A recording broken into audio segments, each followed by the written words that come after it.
고점 저항대에 오니 부진한 경제지표가 발표됐습니다. 이에 반해 달러 반대편에 있는 금은 반등하는 모습을 보여줬습니다. 구독자 여러분 안녕하세요. 매운맛 블랙입니다. 오늘은 최근 미국 연준 위원들의 발언을 정리하면서 우리가 어떤 투자를 해야 할지 체크해보는 시간을 갖겠습니다. 제가 매 영상마다 말씀드렸던 거 기억나시나요? 또다시 말씀드리겠습니다. 2008년 금융위기 이후 제로금리와 양적 완화로 인하여 위기는 회복됐지만 무수히 풀린 시중의 유동성 때문에 우리는 지금 처음 겪어보는 세상에 살고 있습니다. 과거의 경제법칙이 전혀 맞지 않는 새로운 세상입니다. 다들 기억나시죠? 제가 화폐 가치 하락으로 인하여 지금은 과거의 경제법칙이 맞지 않는다고 말씀을 드려왔습니다. 대표적인 게 지금 미국에서 국채 가격과 주식 가격이 동시에 오르고 있습니다.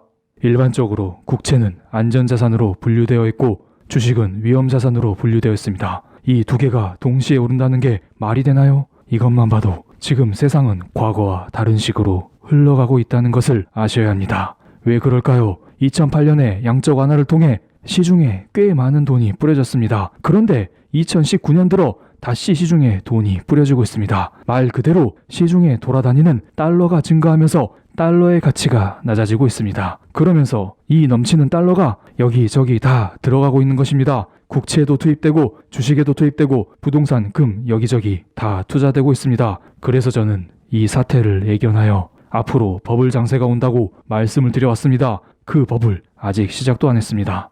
그런데 요즘 들어 사람들을 불안에 빠뜨리는 몇몇 사태가 발생했습니다. 대표적인 게 2019년 12월에 열린 FOMC입니다. 연준회의라고도 하죠. 이때 연준에서는 미중 무역 전쟁과 노딜 브렉시트 같은 위험이 완화되고 있다고 말하면서 앞으로 기준금리를 동결할 것이고 오히려 2021년도에는 기준금리를 높일 수도 있다는 식의 발언을 했습니다. 그리고 스웨덴의 릭스방크는 마이너스 금리로 인하여 주택가격의 급격한 상승과 부채 증가를 유발했다고 발표했습니다. 그래서 되려 주택가격의 하락과 이자 비용 상승에 가계가 민감해졌다면서 다양한 방식으로 부채 위험을 제한하는 것이 중요해졌다고 지적했습니다.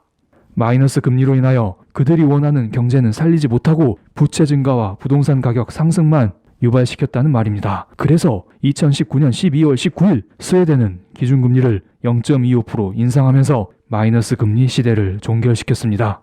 작년 12월 달에 큰 이벤트가 꽤 많이 발생했습니다. 그 결과로서 기준금리를 선반영하는 세계 여러 나라들의 채권금리는 상승하기 시작했습니다. 채권금리가 오르면 기준금리도 따라 오를 수 있습니다. 그래서 이는 저를 비롯한 많은 투자자들의 불안을 야기시키기에는 충분했습니다. 그렇다면 이제 다시 금리 인상의 시대가 올까요? 그동안 유동성의 힘으로 올랐었던 주식, 금, 부동산이 다시 하락전환할까요? 이를 알아보기 위해 최근 미국의 연준 위원들의 발언을 정리해보겠습니다. 흥미로운 발언들이 많이 나옵니다. 첫 번째, 12월 연준 의사록을 보겠습니다. 일반적으로 연준회의는 45일에 한 번씩 열립니다. 그리고 그 연준회의가 끝난 후에 연준에서는 의사록을 작성합니다. 일종의 회의록인 셈이죠. 2020년 1월 3일 12월 연준 의사록이 공개됐습니다. 제가 대략적으로 핵심만 요약해드리겠습니다. 약간 애매한 발언이 많습니다. 일부 위원들은 낮은 금리가 지나친 위험 투자를 부추길 수 있다는 점에 대한 우려를 표했습니다. 스웨덴의 릭스방크에서도 비슷한 이야기가 나왔죠. 스웨덴처럼 미국도 경제가 조금이나마 회복될 기미가 보이면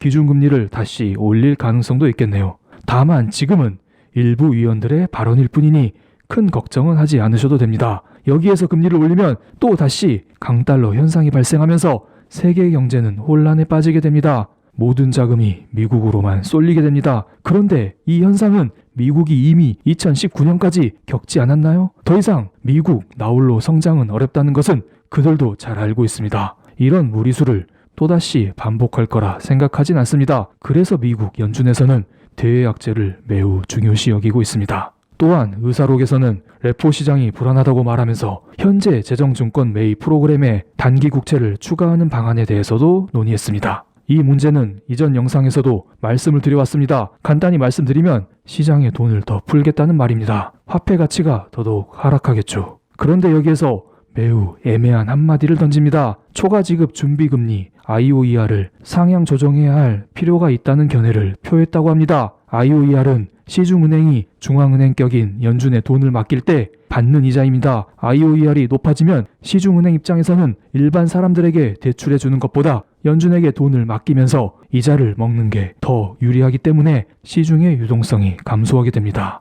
이것은 당연히 악재입니다. 하지만 저는 그렇게 되기 힘들 거라 봅니다. 내년에 미국 정부는 국채를 더욱더 발행하면서 경기 부양에 힘쓸 거라 봅니다. 그럼 자연스럽게 레포 시장이 또 위험해지겠죠. 여기에서 레포 시장을 가볍게 체크해드리겠습니다. 복습한다고 생각하시고 봐볼까요? 정부에서 국채를 발행하면 시중은행과 여러 투자기관에서 이를 매입합니다. 그렇게 되면 자연스럽게 시중은행에 현금이 부족하게 되겠죠. 최고의 안전자산인 미국 국채를 사느라 은행에서 돈이 없게 됩니다. 그러면 시중은행 입장에서는 일반 사람들에게 대출해줄 돈이 부족하게 됩니다. 특히 레포 시장이라는 것은 다른 투자기관이 본인이 가지고 있는 국채를 시중은행에 맡기고 이 국채를 담보로 돈을 빌리는 곳입니다. 그런데 시중은행 입장에서 빌려줄 돈이 없기 때문에 돈이 귀해지면서 레포 금리가 급등하게 되는 것입니다. 이때 연준에서 구원투수 역할을 하면서 나타납니다. 내가 돈 찍어서 은행 너네들에게 줄게. 대신 너네가 가지고 있는 국채는 내게 팔아. 이러면서 현금이 시중은행으로 흘러 들어가고 시중은행은 다시 평소처럼 레포 시장을 통해 여러 투자기관에게 돈을 빌려줄 수 있게 됩니다. 지금 이 상황에서 미국이 국채를 더 찍어내면 어떻게 될까요? 시중은행은 이를 또 사느라 현금이 바닥날 거라 봅니다. 그럼 또 레포 시장이 불안해지고 또 연준이 구원투수로 등판하겠죠. 이 상황에서 IOER을 올린다는 것은 말이 안 된다고 봅니다. 참고로 미국 정부가 국채를 더 찍어내는 것은 재정 정책을 통해 경제를 살리는 것입니다. 미국의 경제 성장을 위해서는 양적 완화와 금리 인하 같은 통화 정책뿐만 아니라 국채를 찍어내는 재정 정책이 점점 중요해지고 있습니다. 실제로 미국 정부에서도 국채를 더 찍어내면서 재정 정책을 통해 경제를 살리겠다고 말하고 있습니다. 재정 정책의 중요성은 계속 나옵니다. 다음 연준 위원들의 최근 발언을 보겠습니다. 2008년 경제위기 때 연준 의장이었던 벤 버냉키 의장은 1월 5일 전미 경제 학회에 참석해서 지금 침체 국면이지만 아직 쓸 수 있는 카드는 많다고 강조했고 불확실성이 클수록 통화 정책을 명확하게 해야 한다고 말하면서 포워드 가이던스를 강조했습니다. 포워드 가이던스, 조금 어려운 말이 나왔죠. 그냥 제가 예시를 하나 만들어 보겠습니다. 지금 미국의 실업률이 3.5%인데 4%까지 올라가면 기준금리를 한 차례 더 내리겠어. 이런 식으로 미리 시장에 알려주는 것입니다. 그렇게 되면 사람들은 미리 경제지표를 체크하면서 조금 더 마음 편히 투자에 나설 수 있겠죠. 이건 실질적으로 하기가 어렵다고 봅니다. 이런 거 설정해 놓으면 트럼프 대통령이 득달같이 달려들어서 금리를 내리는 쪽으로 유도할 수 있다고 봅니다. 어쨌든 버냉키 전 의장은 이 자리에서 지속적으로 양적 완화, 포워드 가이던스 같은 통화 정책을 강조하였고 이런 정책들이 기준금리를 3% 내리는 효과와 동일할 것이라고 발언했습니다. 하지만 다른 의견도 들어야겠죠. 전미 경제학회 토론자로 나온 옐런 전 연준 의장은 지속적인 저금리 상황을 우려하면서 중앙은행이 쓸 수 있는 정책 도구가 없다고 경고하면서 통화 정책을 경기 침체에 맞서는 유일한 수단으로 쓰면 안 된다고 말했습니다. 그럼 정부 차원에서 국채를 찍어내면서 경기를 부양시키는 재정 정책이 남아 있습니다. 앞서 말씀드렸듯이 이는 당연히 레포 시장의 발작을 유발할 수 있을 거라 봅니다. 그럼 또 시장에 돈이 풀리는 건가요? 이 자리에서 드라기 전 유럽중앙은행 총재 역시 비슷한 말을 했습니다. 통화 정책뿐만 아니라 강력한 재정 정책이 필요하다고 강조했습니다.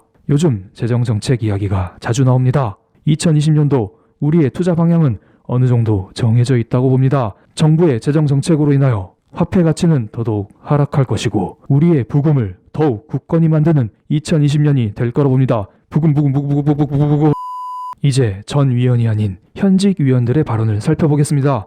리처드 클라리다 연준 부의장은 2020년 미국 경제가 긍정적으로 출발하고 있다고 진단했습니다. 그리고 경제지표가 연준 전망에 부합할 경우 현재 통화 정책이 적절할 것이라고 주장했습니다. 금리 동결을 말하고 있는 것입니다. 하지만 여기에서 그는 레포 시장 이야기를 한 차례 했습니다. 클라리다 부의장은 단기 자금 시장 안정을 위한 연준의 레포 운용은 1월 이후에도 더 길게 유지될 수 있다고 말했습니다. 발언을 그대로 옮겨보겠습니다. 그는 재정증권 매입이 대규모 준비금을 공급하기 때문에 레포 운용은 올해 점진적으로 없애는 것이 적절할 것이라고 말하면서, 하지만 일부 레포 운용은 최소한 세금 납부가 준비금 수준을 급격히 줄이는 4월까지는 필요할 수 있다라고 말했습니다. 쉽게 말씀드리면 4월까지는 레포 시장을 통해 연준에서 돈을 찍어내는 게 필요하다는 말입니다. 중앙은행이 얼마나 많은 돈을 풀었을까요? 지금 연준의 자산은 이미 4조 달러를 돌파했습니다. 회수했던 자금을 다시 시장에 푸는 중입니다. 도대체 언제까지 풀까요? 일단 클라리다 부의장의 발언에 따르면 최소 4월까지는 풀 것 같습니다. 그런데 4월까지만 풀고 그만 풀까요?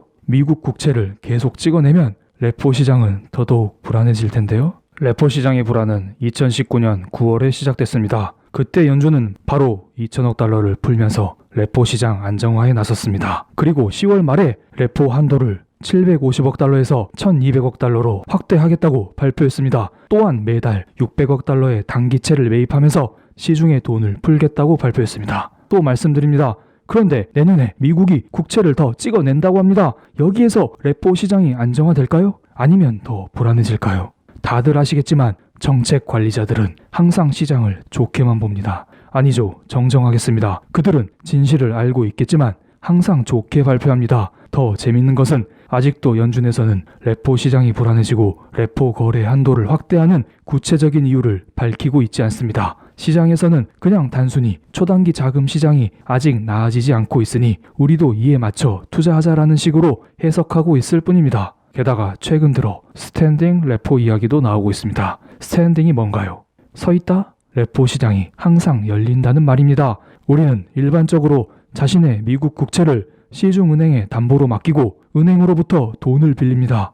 이게 바로 레포 시장이죠. 그런데 이게 한도도 정해져 있고 매일매일 열리는 게 아닙니다. 시중은행이 보유하고 있는 현금의 한계가 있기 때문에 아무 때나 가서 돈을 빌릴 수 없습니다. 그런데 스탠딩 레포는 언제든지 내가 돈이 필요할 때 국채를 은행에 담보로 맡기고 돈을 빌릴 수 있는 것입니다. 아니, 은행에 현금이 없다는데 어떻게 언제든지 돈을 빌릴 수 있습니까? 이건 뭐를 의미합니까? 연준의 무제한 양적 완화를 의미합니다. 약간 오버했습니다. 만약에 진짜로 스탠딩 레포 이야기가 수면 위로 떠오르면 우리의 부금은 본격적인 상승을 보여줄 거라 봅니다. 그때 가서 사면 늦습니다. 우리는 항상 미리미리 대비해야 합니다. 아마 저의 구독자님들은 지금쯤 웃으면서 이 영상을 보고 계실 거라 봅니다. 즐기세요. 여기에서 미국 경제는 튼튼하기 때문에 더 이상 금리 인하는 없고 더 이상 양적 완화는 없을 것이라고 말씀하시는 분들도 계십니다. 그렇다면 왜 레포 시장에 불안이 나올까요?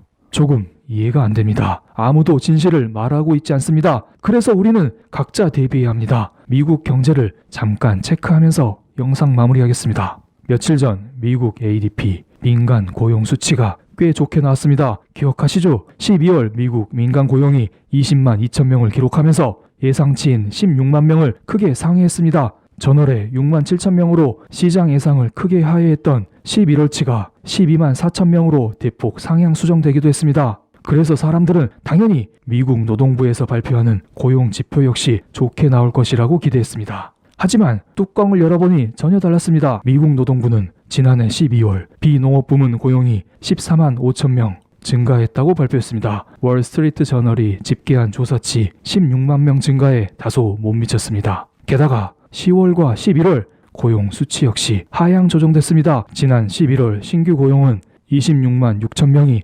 25만 6천 명으로 하향 조정되었고 10월 신규 고용도 15만 6천 명이 15만 2천 명으로 다소 줄었습니다. 두 달 합쳐 1만 4천 명이 하향 조정된 셈입니다. 실업률은 반세기 최저치인 3.5%를 유지했지만 12월 시간당 임금은 전년 대비 2.9% 증가했고 예상치인 3.1% 증가를 하회하면서 2018년 7월 이후 가장 낮은 상승률을 기록했습니다. 부진한 경제 지표로 인하여 달러 인덱스는 하락하는 모습을 보여줬습니다. 이상하게도 제가 체크드린 고점 저항대를 맞고 떨어지네요. 고점 저항대에 오니 부진한 경제 지표가 발표됐습니다. 이에 반해 달러 반대편에 있는 금은 반등하는 모습을 보여줬습니다. 금 만쉐이. 어쨌든 다시 경제 지표로 돌아오겠습니다. 2019년 총 신규 고용은 211만 명을 기록했습니다. 2018년에 268만 명보다 적었지만 여전히 상승 추세를 유지하고 있습니다. 제가 꾸준히 말씀드렸듯이 미국 경제의 피크는 확실히 쳤습니다. 이를 다시 되살리기는 어려워 보입니다. 다시 말씀드리지만 망했다는 게 아닙니다. 한국 부동산 보세요. 상승률은 점점 둔화되고 있지만 가격은 꾸준히 오르고 있잖아요. 비슷하게 보시면 됩니다. 어쨌든 미국 고용의 둔화세를 잘 유지하면서 경제를 살리는 게 중요해 보입니다. 이를 위해서 연준은 더더욱 완화적인 정책을 펼칠 것이고 요즘 들어 이야기가 나오고 있는 미국의 재정 정책까지 곁들여지면서 또다시 우리의 부를 쌓을 수 있는 기회는 올 거라 봅니다. 함께 가시죠.